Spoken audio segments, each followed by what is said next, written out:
ಮಜಾ ಮಸ್ತಿ ಮಾಡೋದಕ್ಕೆ ಕಾರಣ ಬೇಕು ಸೊಸೆಗೆ. ಬೆಳಿಗ್ಗೆ ತಯಾರಾಗಿ ಹೋದರೆ ಬರುವುದು ರಾತ್ರಿಗೇನೆ. ಏನಾದರೂ ಸಹಾಯ ಮಾಡೋದು ಮರೆತೇ ಬಿಡಬೇಕು. ಕೋಪದಿಂದ ಗೊಣಗುತ್ತಿದ್ದಳು ಅತ್ತೆ ಸರಳಮ್ಮ. ದೀಪ್ತಿ ಇವತ್ತು ಆಫೀಸಿನಿಂದ ಬೇಗ ಬಂದಳು. ಅವಳು ಕಿಟಕಿಯಿಂದ ಅತ್ತೆ ಮಾತಾಡುತ್ತನ್ನೆಲ್ಲ ಕೇಳಿದಳು. ದೀಪ್ತಿ ಮದುವೆಯಾಗಿ 3 ವರ್ಷ ಆಯಿತು. ಮನೆಯಲ್ಲಿ ಗಂಡ ಪ್ರಸನ್ನ, ಅತ್ತೆ ಸರಳಮ್ಮ ಹಾಗೂ ಮಾವ ಇದ್ದರು. ಮಾವ ರಿಟೈರ್ ಆಫೀಸರ್, ಅತ್ತೆ ಮೊದಲಿನಿಂದಲೂ ಹೌಸ್ ವೈಫ್. ಪ್ರಸನ್ನನಿಗೆ ದೀಪ್ತಿಯ ಸಂಬಂಧ ಕೂಡಿ ಬಂದಾಗ ಅತ್ತೆ ತುಂಬ ಖುಷಿಯಲ್ಲಿದ್ದರು. ಯಾಕೆಂದರೆ ದೀಪ್ತಿ ಕೆಲಸದಲ್ಲಿದ್ದಳು ಮತ್ತು ಪ್ರಸನ್ನನಿಗಿಂತ ದೀಪ್ತಿಗೆ ಜಾಸ್ತಿನೇ ಸಂಬಳ ಇತ್ತು. ಹೀಗಿರುವಾಗ ದೀಪ್ತಿಯ ಮೇಲೆ ತುಂಬಾ ಜವಾಬ್ದಾರಿಗಳಿದ್ದವು. ಸಂಬಳ ಜಾಸ್ತಿ ಇರಬೇಕಾದರೆ ಕೆಲಸ ಜಾಸ್ತಿ ಗಂಟೆನೇ ಮಾಡಬೇಕಾಗುತ್ತೆ ಅಲ್ವಾ? ಅದಕ್ಕೆ ಬೆಳಿಗ್ಗೆ ಬೇಗ ತಯಾರಾಗಿ ಹೊರಡುತ್ತಿದ್ದಳು. ಬರುವಾಗ ರಾತ್ರಿ ಆಗುತ್ತಿತ್ತು. ಹೀಗಿರುವಾಗ ಆಫೀಸಿನಿಂದ ಬಂದು ಮನೆ ಕೆಲಸ ಮಾಡುವುದು ಜೊತೆಗೆ ತುಂಬ ಕಷ್ಟವಾಗುತ್ತಿತ್ತು. ಅದಕ್ಕೆ ಅವಳು ಅತ್ತೆಯ ಸಹಾಯಕ್ಕಾಗಿ ಮನೆ ಕೆಲಸದವಳನ್ನು ಇಟ್ಟುಕೊಂಡಿದ್ದಳು. ಆ ಮನೆ ಕೆಲಸದವಳು ಗುಡಿಸಿ ಒರೆಸಿ ಪಾತ್ರೆಯನ್ನೆಲ್ಲ ತೊಳೆದು ಹೋಗುತ್ತಿದ್ದಳು.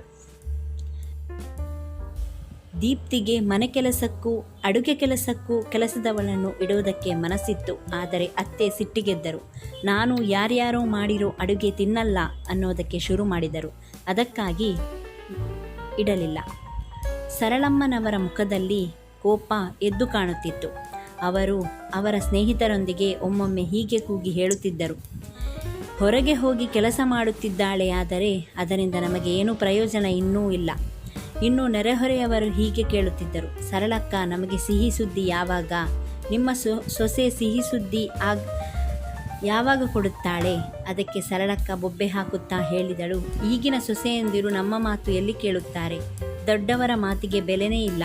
ಅವರು ಹೇಳಿದ್ದದ್ದೇ ಆಗಬೇಕು. ಅವರವರ ಮನ ಬಂದಂತೆ ಅವರು ಮಾಡುತ್ತಾರೆ. ದೀಪ್ತಿ ಮೊದಲೇ ಮಾತಲ್ಲೇ ಅತ್ತೆಯೊಂದಿಗೆ ಹೇಳಿದ್ದಳು, ಇನ್ನು 3 ವರ್ಷ ಆದಮೇಲೇ ನಾನು ಮಗು ಬಗ್ಗೆ ಯೋಚಿಸುತ್ತೇನೆ. ನನಗೆ ಇನ್ನೂ ದೊಡ್ಡ ಪೋಸ್ಟ್ ಸಿಗುತ್ತದೆ. ಅದಾದ ಮೇಲೆ ನಾನು ಮಗು ಬಗ್ಗೆ ಯೋಚನೆ ಮಾಡುತ್ತೇನೆ ಎಂದು ಹೇಳಿದ್ದಳು. ಈಗ ಅವಳು ಅವಳ ಅತ್ತೆಯ ಬಾಯಿಂದ ಆ ಮಾತು ಕೇಳಿದಾಗ ಅವಳಿಗೆ ತುಂಬ ಬೇಸರವಾಯಿತು. ಅವರ ಆ ಕೆಟ್ಟ ಮನಸ್ಥಿತಿಯ ಬಗ್ಗೆ ನೆನೆದು ತುಂಬ ಬೇಜಾರಾಯಿತು. ಅವಳು ಏನಾದರೂ ಆಗಲಿ, ನಾನು ಇವತ್ತು ಅದರ ಬಗ್ಗೆ ಅತ್ತೆ ಹತ್ರ ಮಾತಾಡುತ್ತೇನೆ ಎಂದು ನಿರ್ಧರಿಸಿದಳು. ರಾತ್ರಿ ಎಲ್ಲರೂ ಒಟ್ಟಿಗೆ ಕೂತು ಊಟ ಮಾಡಬೇಕಾದರೆ ದೀಪ್ತಿ ಹೇಳುತ್ತಾಳೆ, ಅಮ್ಮ, ನಿಮಗೆ ಅನಿಸಿರಬಹುದು ನಾನು ಕೆಲಸಕ್ಕೆ ಹೋಗುವುದರಿಂದ ಎಲ್ಲ ಮನೆ ಕೆಲಸ ನೀವೇ ಮಾಡಬೇಕು ಎಂದು. ಆ ವಯಸ್ಸಿನಲ್ಲಿಯೂ ನಾನು ಕೆಲಸ ಮಾಡಬೇಕಾ ಅಂತ ನಿಮಗೆ ಅನಿಸಿರಬಹುದು. ಬೇಕಿದ್ರೆ ನಾನು ಕೆಲಸ ಬಿಟ್ಟು ಬಿಡುತ್ತೇನೆ. ನಾನು ತುಂಬ ಸಲ ನೀವು ಮಾತನಾಡೋದನ್ನು ಕೇಳಿದ್ದೇನೆ, ಸೊಸೆ ಕೆಲಸಕ್ಕೆ ಹೋಗುವುದರಿಂದ ನಮಗೇನು ಪ್ರಯೋಜನ ಇಲ್ಲ ಎಂದು. ಸರಳಮ್ಮನವರು ಸುಮ್ಮನಿದ್ದರು. ಏಕೆಂದರೆ ಅವರಿಗೆ ತಿಳಿದಿತ್ತು ಇವತ್ತು ದೀಪ್ತಿ ನಾನು ಹೇಳಿರುವುದನ್ನು ಕೇಳಿದ್ದಾಳೆ ಎಂದು. ಆಗ ಪ್ರಸನ್ನ ಹೇಳುತ್ತಾನೆ, ಇಲ್ಲ ದೀಪ್ತಿ, ನೀನು ಕೆಲಸ ಬಿಡುವ ಅವಶ್ಯಕತೆ ಇಲ್ಲ. ನಮ್ಮ ಹೊಸ ಮನೆಯ ಲೋನ್ ನಿನ್ನ ಸಂಬಳದಿಂದಲೇ ಕಟ್ಟಾಗ್ತಾ ಇದೆ. ಯಾರು ಹೇಳಿದ್ದು ನೀನು ಮಾಡುವ ಕೆಲಸ ನಮಗೆ ಪ್ರಯೋಜನ ಇಲ್ಲ ಅಂತ? ಅದು ತುಂಬಾ ಪ್ರಯೋಜನ ಇದೆ. ದೀಪ್ತಿ ಸುಮ್ಮನಿದ್ದಳು. ಆಗ ಮಾವ ಹೇಳಿದರು, ಇವತ್ತಿನ ಜಮಾನದಲ್ಲಿ ಕೆಲಸ ಮಾಡಿ ಹಣ ಸಂಪಾದಿಸುವುದು ತುಂಬಾ ಕಷ್ಟ ಇದೆ. ಮನೆ ಕೆಲಸ ಯಾರು ಬೇಕಾದರೂ ಮಾಡಬಹುದು. ನೀನು ಯಾರ್ಯಾರದೋ ಮಾತಿಗೆ ಕಟ್ಟು ಬಿದ್ದು ಕೆಲಸ ಬಿಡಬೇಡ. ನನಗಂತೂ ನಿನ್ನ ಮೇಲೆ ತುಂಬಾ ಹೆಮ್ಮೆ ಇದೆ. ಸರಳಮ್ಮನವರು ಸುಮ್ಮನಿದ್ದರು. ಈಗ ಅವರಿಗೆ ಗೊತ್ತಾಯಿತು ತನ್ನ ಸೊಸೆ ಕೆಲಸಕ್ಕೆ ಹೋಗುವುದರಿಂದ ಏನು ಪ್ರಯೋಜನ ಅಂತ.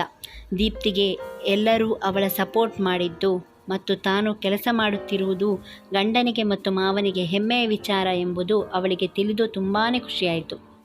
ಈ ಕತೆ ನಿಮಗೆ ಇಷ್ಟ ಆಗಿದ್ದರೆ ದಯವಿಟ್ಟು ಲೈಕ್, ಶೇರ್ ಹಾಗೂ ಚಾನಲನ್ನು ಸಬ್ಸ್ಕ್ರೈಬ್ ಮಾಡೋದನ್ನು ಮರಿಬೇಡಿ.